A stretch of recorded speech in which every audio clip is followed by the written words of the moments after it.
The machining program here in West Orange has become a pool for industry to dip out of to get young, qualified, skilled workers for their company. We make precision, interchangeable machine parts for industry that are used all over the world.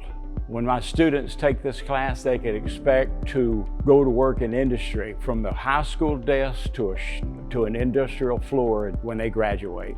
Generally, I enjoyed building things, making things.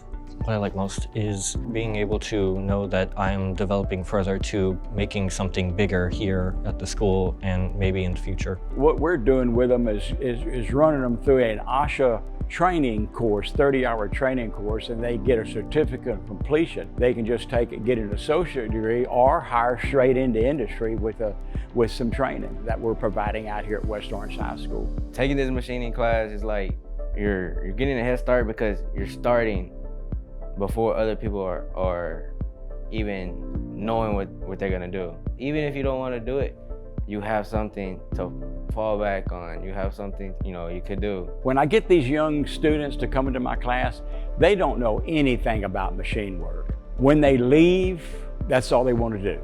They can take a raw piece of material that used to be the top of a mountain.